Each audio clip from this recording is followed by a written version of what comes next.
आज हम आपके साथ एक और भयानक मामले पर नजर डालने जा रहे हैं और आज हम बात करने वाले हैं शाह फैमिली केस के बारे में। इस कहानी की शुरुआत होती है महाराष्ट्र के मुंबई शहर से। यहीं पर एक उपनगर है सांता क्रूज। सांता क्रूज वेस्ट में दत्तात्रेय रोड पर एक अपार्टमेंट बिल्डिंग है, गणेश कृपा कोऑपरेटिव हाउसिंग सोसाइटी। इसी बिल्डिंग में एक परिवार रहा करता था, शाह फैमिली। यहाँ घर में थे कमलकांत शाह, इनकी पत्नी काजल उर्फ कविता शाह और इनके 2 बच्चे, 20 साल की बेटी और 17 साल का बेटा। साथ में कमलकांत की मां सरला देवी भी रहा करती थी। कमलकांत शाह की खुद की कपड़ों की कंपनी थी। ये गारमेंट बिजनेस में थे। इनका बिजनेस काफी अच्छा चलता था और घर में भी सब कुछ ठीक ठाक था।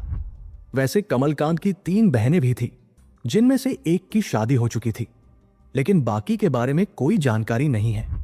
अब समय आता है अगस्त 2022 का। इसी महीने में कमलकांत की मां सरला देवी की अचानक मृत्यु हो जाती है। अब अचानक तो नहीं कह सकते, हफ्ते 10 दिन तक इनकी तबीयत खराब रही। 3 अगस्त को इनकी तबीयत बिगड़ती है, जिसके बाद इन्हें फैमिली डॉक्टर को दिखाया गया। मामला संभला नहीं तो फिर इन्हें मुंबई के कोकिलाबेन हॉस्पिटल में एडमिट करते हैं। आगे 13 अगस्त तक इनकी मृत्यु हो गई। इनकी डेथ रिपोर्ट में बताया गया severe influenza in pneumonia, left ventricular dysfunction and hypothyroidism. Doctor ने मोटा-मोटी कहा कि सरला देवी की मल्टी ऑर्गन फेलियर की वजह से मृत्यु हो गई। मृत्यु से घर वालों को ज्यादा शक नहीं होता है। उन्होंने सोचा कि उम्र हो रही थी, तबीयत खराब हुई और ऑर्गन फेलियर से मृत्यु हो गई। आगे इनका अंतिम संस्कार कर दिया जाता है। सरला देवी की मृत्यु के बाद कमलकांत शाह की भी धीरे धीरे तबीयत खराब होनी शुरू हो जाती है। पहले तो इनको पेट दर्द होना शुरू हुआ। इन्होंने सोचा कि कहीं बाहर का कुछ उल्टा सीधा खा लिया होगा, नॉर्मल चीज है, ठीक हो जाएगा। इन्होंने पहले घर के नुस्खों से खुद को ठीक करने की कोशिश की, लेकिन धीरे धीरे इनका पेट दर्द बढ़ता ही जा रहा था। घर के नुस्खे काम नहीं किए तो अब कमलकांत भी अपने फैमिली डॉक्टर के पास पहुंचे। डॉक्टर ने चेक किया और दवाई दी। इनकी तबीयत खराब होनी शुरू हुई थी 24 अगस्त 2022 से। 2-3 दिनों तक दवा खाने के बाद भी कमलकांत की हालत में कोई सुधार नहीं होता है। अब तो इनके पेट दर्द के साथ साथ जोड़ों में भी दर्द होने शुरू हो गए थे। बाल भी पहले की अपेक्षा तेजी से झड़ने लगे थे। 28 अगस्त आते आते फैमिली डॉक्टर ने कमलकांत की हालत को देखते हुए कहा कि आपको किसी हॉस्पिटल में जाकर फुल बॉडी टेस्ट करा लेना चाहिए कि कोई गंभीर बीमारी तो नहीं है। इसके बाद 28 अगस्त को ही कमलकांत अंधेरी के क्रिटी केयर हॉस्पिटल पहुंचे। वहां पर अपनी समस्या बताई और इन्हें हॉस्पिटल में एडमिट कर लिया जाता है। मां सरला देवी की मृत्यु के बाद इनके रिश्तेदार वगैरह भी घर पर आए हुए थे। वही लोग कमलकांत की जांच करा रहे थे और भाग दौड़ कर रहे थे। अभी कुछ ही दिन पहले घर में एक मौत हुई थी। फिर अचानक से कमलकांत को क्या होने लगा? घर के सभी लोग परेशान थे क्योंकि कमलकांत के पिता की तो कई सालों पहले ही मृत्यु हो गई थी, जिसके बाद इन्होंने घर की पूरी जिम्मेदारी उठाई थी और बहन की शादी कराई थी। मां के जाने के बाद बहनों का सहारा, उनके माता पिता, सब कुछ भाई कमलकांत ही हो चुके थे। क्रिटी केयर हॉस्पिटल में कमलकांत का इलाज शुरू होता है। कई सारे अलग अलग टेस्ट किए गए और पूरी बॉडी की जांच हुई, लेकिन मेडिकल रिपोर्ट्स में कुछ भी नहीं आता है। किसी भी तरह की बीमारी सामने नहीं आई। कमलकांत की बॉडी में प्रॉब्लम तो है, लेकिन इसकी जड़ क्या है, कारण क्या है, डॉक्टर समझ नहीं पा रहे थे। कुछ पता नहीं चल पा रहा था। आगे 3 सितंबर तक रिश्तेदारों ने इन्हें बॉम्बे हॉस्पिटल में एडमिट कराया। अब यहाँ पर अलग अलग टेस्ट किए जाते हैं और पूरी बॉडी की जांच हुई। कमलकांत की हालत दिन प्रतिदिन खराब होती जा रही थी। यहाँ की रिपोर्ट में भी कुछ नहीं आता है। फिर भी डॉक्टर्स ने ट्रीटमेंट शुरू कर दी। खुशकिस्मती से कमलकांत की हालत इस हॉस्पिटल में सुधर रही थी। दवाएं अपना असर दिखा रही थी और कमलकांत ठीक हो रहे थे। ये इतने ठीक हो गए कि हॉस्पिटल से डिस्चार्ज होकर घर आ गए। घर वालों ने भी राहत की सांस ली कि चलो अब सब कुछ ठीक है। मां के जाने के दुख को भूलकर सभी लोग इनके ही पीछे परेशान होने लग गए थे। 2-3 दिनों तक कमलकांत घर पर ठीक ठाक से रहते हैं, लेकिन फिर से इनकी तबीयत खराब हो गई। इस बार पहले से ज्यादा खराब होती है। फिर से परिवार के लोग इन्हें लेकर बॉम्बे हॉस्पिटल पहुंचे। अब डॉक्टर्स को भी थोड़ा सा संदेह होता है। रिपोर्ट में कुछ निकल नहीं रहा था और दवा से यह ठीक हो रहे थे। हॉस्पिटल में जब तक यह एडमिट थे तब तक हालत कंट्रोल में थी, ज्यादा प्रॉब्लम नहीं हो रही थी। मगर घर जाते ही अचानक से फिर से इन्हें क्या हो गया? डॉक्टर्स ने यह भी ध्यान दिया कि कमलकांत के सर के बाल और दाढ़ी मूंछ के बाल बढ़ नहीं रहे हैं। इन्होंने कमलकांत से पूछ भी लिया कि तुमने हेयर कटिंग कराई है क्या, शेव किया है क्या, लेकिन कमलकांत ऐसा करने से मना कर देते हैं। जिस दिन से इनके पेट में दर्द होना शुरू हुआ था, उसके बाद से अभी तक लगभग 2 हफ्ते हो गए थे। कमलकांत ने भी ध्यान दिया कि सच में इनके बाल बढ़ नहीं रहे हैं। अब जाकर डॉक्टर्स एक ब्लड टेस्ट फिर से कराते हैं। इस बार हैवी मेटल टेस्ट की जांच होती है। 13 सितंबर तक टेस्ट की रिपोर्ट डॉक्टर्स के सामने आई। जब डॉक्टर्स ने इस रिपोर्ट को पढ़ा तो उनके होश उड़ गए। इन्होंने और इनकी टीम ने, जो भी कमलकांत का केस हैंडल कर रहे थे, इन लोगों ने अपने पूरे करियर में ऐसी रिपोर्ट नहीं देखी थी। कमलकांत के शरीर में आर्सेनिक और थैलियम नामक 2 मेटल्स पाए गए। हालांकि ये बॉडी में पहले से ही होते हैं, लेकिन बहुत कम मात्रा में। मगर कमलकांत के शरीर में यह बहुत ज्यादा मात्रा में मिले। दोनों ही मेटल्स कमलकांत की बॉडी में कई 100 गुना बढ़े हुए थे। रिपोर्ट पढ़ने के बाद ही डॉक्टर्स ने पुलिस को इसकी सूचना दी। आजाद मैदान की पुलिस हॉस्पिटल आती है। डॉक्टर्स ने इनसे बातचीत की और इन्होंने बताया कि इनका एक पेशेंट है कमलकांत शाह। उसकी मेडिकल रिपोर्ट में आर्सेनिक और थैलियम मेटल के अंश पाए गए हैं, वह भी बहुत ज्यादा मात्रा में। भले ही ये मेटल बॉडी में पहले से होते हैं, लेकिन बहुत कम मात्रा में होते हैं। मगर जितनी मात्रा कमलकांत की बॉडी में मिली है, वो खुद से बॉडी नहीं बना सकती। ना ही खाने पीने की चीजों में ऐसे मेटल्स ज्यादा होते हैं। इन्हें लगता है कि कोई कमलकांत को अलग से इसे दे रहा है। आर्सेनिक मेटल कंज्यूम करने से वह अपना असर इंटरनल ऑर्गन्स और स्किन वगैरह पर दिखाता है। पाचन शक्ति कम कर देता है और पेट दर्द, डायरिया, सर दर्द, ये सब कुछ होने लगता है। वहीं थैलियम की वजह से जोड़ों में दर्द होता है, दिमाग काम करना बंद कर देता है, बाल वगैरह झड़ने लगते हैं और बाल बढ़ना रुक जाता है। कमलकांत के केस में ऐसा ही हो रहा था। दोनों ही मेटल्स घातक हैं, जानलेवा है और धीमे जहर की तरह काम करते हैं। अभी कमलकांत जीवित थे। पुलिस सारी बात सुनने के बाद चली गई। आगे 18 सितंबर तक कमलकांत की हॉस्पिटल में ही मृत्यु हो जाती है। डॉक्टर्स ने एक बार फिर से पुलिस को बुलाया। इन्होंने कहा कि जिस पेशेंट के बारे में इन्होंने 5 दिन पहले आपको बताया था, उसकी आज मृत्यु हो चुकी है। ये सुनते ही पुलिस भी चौंक गई। अब आजाद मैदान पुलिस स्टेशन में एक केस रजिस्टर किया जाता है। कमलकांत का पोस्टमार्टम हुआ। पोस्टमार्टम रिपोर्ट में भी बताया गया कि इनकी बॉडी में आर्सेनिक और थैलियम मेटल पाए गए हैं, जिस वजह से ऑर्गन्स फेल हो गए और इनकी मृत्यु हो गई। यह केस आगे सांता क्रूज थाने में ट्रांसफर कर दिया जाता है। अब पुलिस भी केस को गंभीरता से लेती है। जिस तरह के हैवी मेटल यौगिक कमलकांत की बॉडी में पाए गए थे, वो किसी दुकान, लैब या किसी क्लिनिक पर नहीं मिलता। आम लोगों के लिए ये बैन है। इसे बस कंपनियां ही आपस में खरीद बेच कर सकती हैं। उसके लिए भी प्रॉपर परमिशन चाहिए होती है। लीगल पेपर्स बनवाने पड़ते हैं कि ये कंपनी है, ये प्रोडक्ट है, इसके लिए मेटल की जरूरत है और इतना अमाउंट चाहिए। सारी वेरिफिकेशन करने के बाद ही यह मेटल्स बेचे और खरीदे जाते हैं। फिर यह किसी को कैसे मिल सकता है और वह उसका यूज कत्ल में करे। डॉक्टर्स और पुलिस ने कमलकांत के परिजनों से आग्रह किया कि आप लोग भी अपना हैवी मेटल टेस्ट कराकर देख लीजिए, शायद कोई आपके परिवार को टारगेट कर रहा हो। पुलिस ने घर पर आकर सबसे पूछताछ करनी शुरू कर दी। इसी बीच पूछताछ के दौरान कमलकांत की बहनों से पुलिस को एक चौंकाने वाली चीज पता चलती है। इन्होंने बताया कि पिछले महीने 13 अगस्त को उनकी मां सरला देवी की भी मौत हो गई थी। उनकी भी भाई जैसी ही तबीयत खराब हुई थी। पेट दर्द, जोड़ों में दर्द, सोचना समझना बंद हो गया और उल्टी जैसे लक्षण दिखने लगे थे। 10 दिनों के अंदर उनकी भी तबीयत खराब हुई और मौत हो गई थी। ऐसे में पुलिस ने सोचा कि कहीं उनका भी तो कत्ल नहीं हुआ है, किसी ने यही मेटल्स उनको भी तो नहीं दिए थे। इन मेटल्स का कोई भी स्वाद या गंध नहीं होता है। अगर कोई पानी में भी मिलाकर दे दे तो कोई बता नहीं पाएगा। कोई पहचान नहीं सकता कि पानी में कुछ मिलाया गया है, क्योंकि यह आसानी से घुल जाते हैं। जैसे लक्षण भाई के अंदर दिख रहे थे, वही मां के अंदर भी थे। इसका मतलब है कि उनका भी धीमा जहर देकर कत्ल किया गया है। यह मामला काफी पेचीदा था, जिस वजह से सांता क्रूज पुलिस से यह केस लेकर क्राइम ब्रांच यूनिट 9 को सौंप दिया गया। अब क्राइम ब्रांच ने मेडिकल रिपोर्ट्स और घर वालों के स्टेटमेंट सब कुछ अपने पास लिया और अपने तरीके से इन्वेस्टिगेशन शुरू कर दी। सबसे पहले इन्होंने कमलकांत की फैमिली हिस्ट्री और बैकग्राउंड खंगाला कि ये कौन है, क्या करते हैं, इनकी लाइफ में ऐसी कौन कौन सी घटनाएं हुई थी जो शायद इनकी मृत्यु का सुराग दे दे और वजह वही हो। जब कमलकांत केवल 10 साल के थे तब इनके पिताजी की मृत्यु हो गई थी। उस वक्त इनकी बहनें बहुत छोटी थी। भाई ने उनकी जिम्मेदारी उठाई, उनको पढ़ाया लिखाया, खुद भी पढ़ाई करते रहे, काम करते रहे और खुद की मेहनत से ये मुंबई में इतने बड़े कपड़ों के कारोबारी बने। 2002 में इनकी शादी काजल उर्फ कविता शाह से होती है। कमलकांत की एक बहन का नाम भी कविता था, जिसकी शादी हो चुकी थी।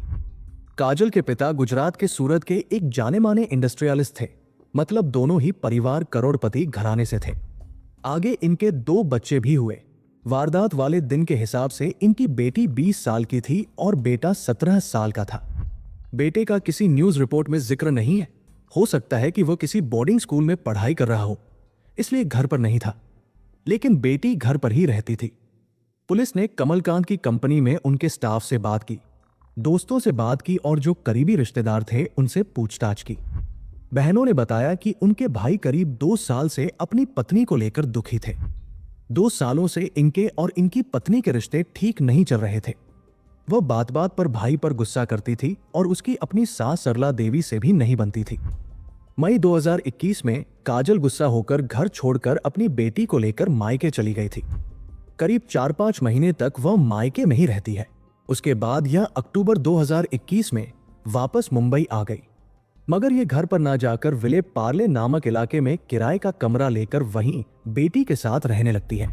इसी अक्टूबर महीने में ही यह कमलकांत के घर पहुंची। वहां से अपना सारा गहना लिया, कीमती सामान उठाया और वापस किराए के फ्लैट में आ गई। ससुराल के लोग और मायके के लोग दोनों ही परिवार काजल को समझाते हैं कि नाराजगी किस बात की है, वापस पति के साथ रहो। पति भी यही चाहते थे कि सब कुछ भुलाकर फिर से एक हो जाए। कई महीनों तक मनाने के बाद मई 2022 में काजल मान जाती है।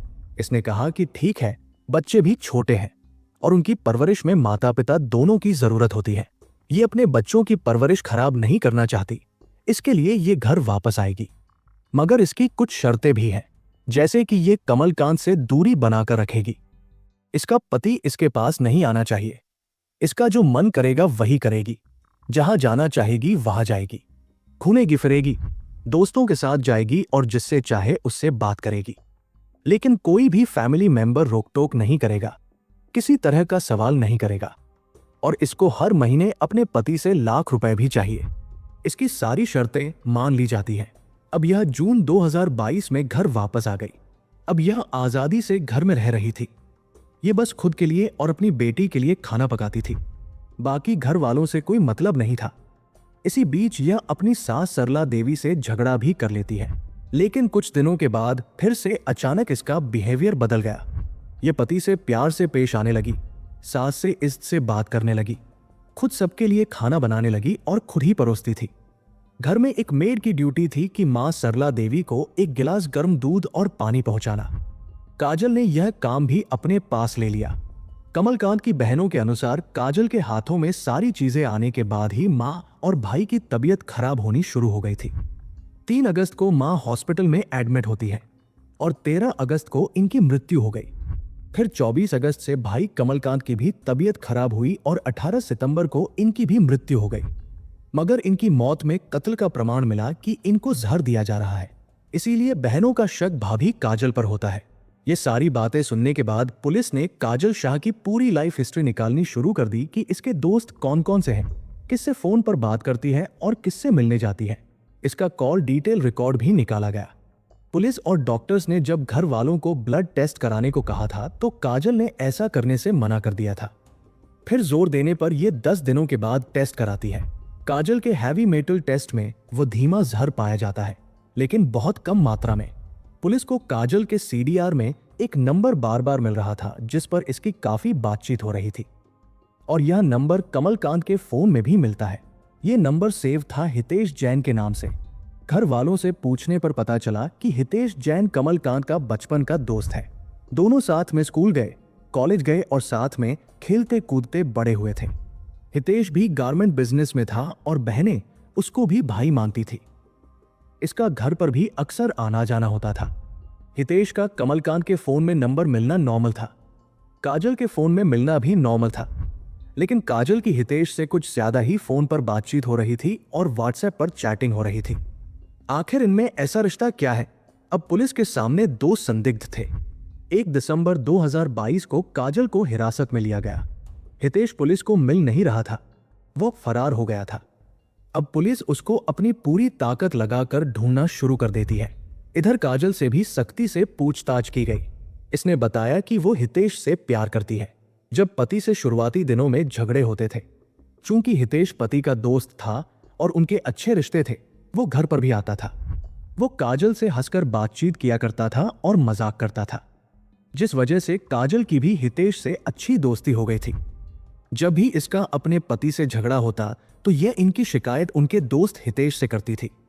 ऐसे बात करते करते काजल अपना दुख दर्द हितेश से बांटने लगी और वो उसका हमदर्द बन गया। ऐसे ही काजल को उससे प्यार हो जाता है और उसको भी इससे प्यार हो गया।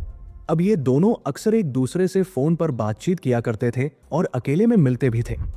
इनका कई सालों पहले ही अफेयर चलना शुरू हो गया था, लेकिन करीब 2 साल पहले पति कमलकांत को इसके बारे में पता चलता है, जब उन्होंने इन दोनों को आपत्तिजनक स्थिति में पकड़ लिया। इसके बाद पति पत्नी के बीच मनमुटाव और शुरू हो गया।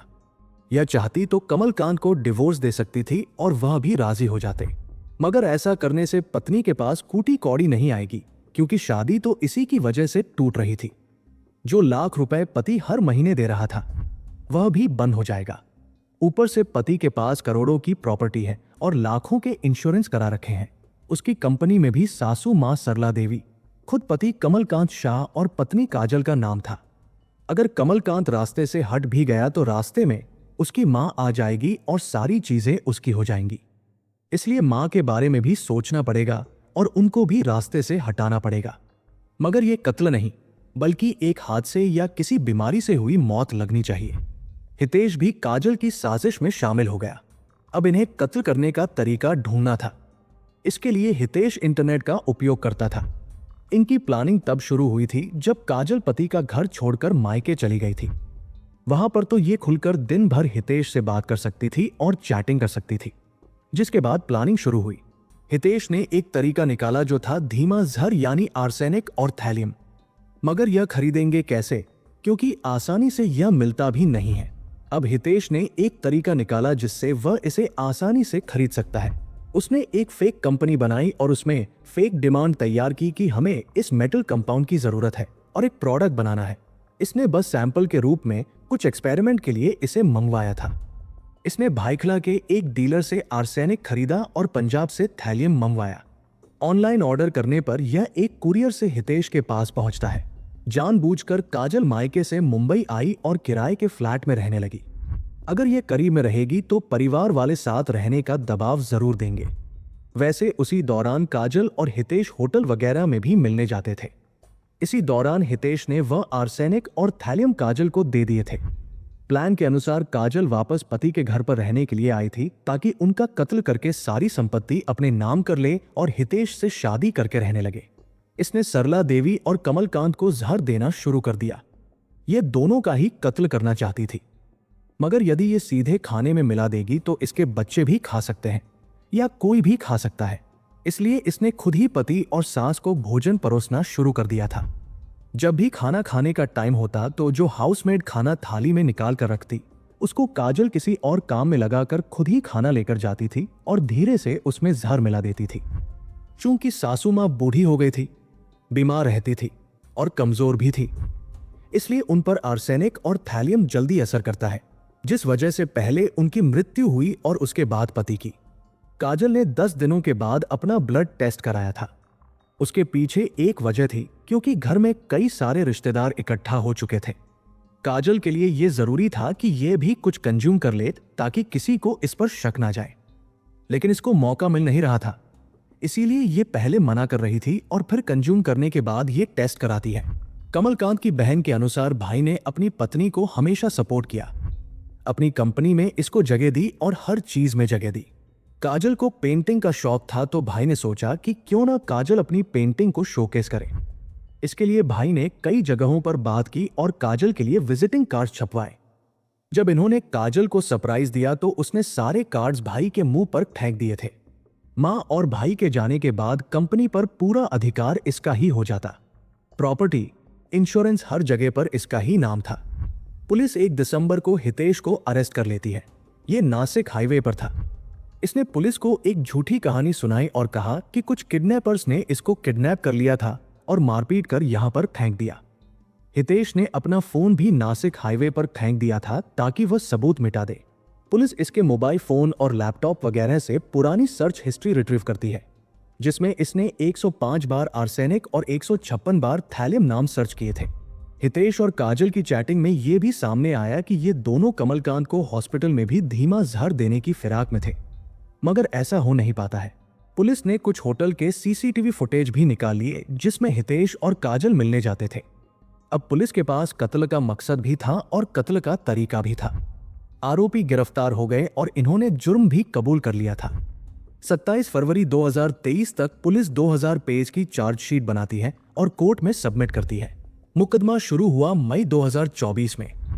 मुकदमा मई 2024 में शुरू होने के बाद सितंबर 2024 में सेशंस कोर्ट ने काजल उर्फ कविता शाह को बेल दे दी, जिसके बाद वह जेल से बाहर आ गई। वहीं दूसरी तरफ अक्टूबर 2024 में बॉम्बे हाई कोर्ट ने हितेश जैन की बेल अर्जी खारिज कर दी और उसे जेल में ही रखने का आदेश दिया। फिर 28 जुलाई 2025 को सेशंस कोर्ट ने दोनों आरोपियों पर मर्डर, जहर देने, सबूत मिटाने और आपराधिक साजिश के आरोप तय कर दिए। कोर्ट में दोनों ने खुद को नॉट गिल्टी बताया। इसके बाद 18 दिसंबर 2025 को सुप्रीम कोर्ट ने इस केस को लेकर सख्त रुख अपनाया और ट्रायल को सिर्फ 6 महीने के अंदर पूरा करने का आदेश दिया। साथ ही यह भी कहा कि अगर तय समय में ट्रायल पूरा नहीं हुआ तो हितेश जैन दोबारा बेल के लिए आवेदन कर सकता है। अब तक यानी मार्च 2026 तक इस केस में सिर्फ 4 गवाहों के बयान ही दर्ज हो पाए हैं। फिलहाल काजल शाह बेल पर बाहर है, जबकि हितेश जैन अब भी जेल में बंद है। अब देखना यह होगा कि इस हाई प्रोफाइल केस में आखिर अदालत का अंतिम फैसला क्या आता है। क्या दोनों को सजा मिलेगी या कहानी में कोई नया मोड़ आएगा? मैं सचिन आपसे विदा लेता हूं। मिलते हैं अगले एक और सच्चे और खौफनाक केस के साथ।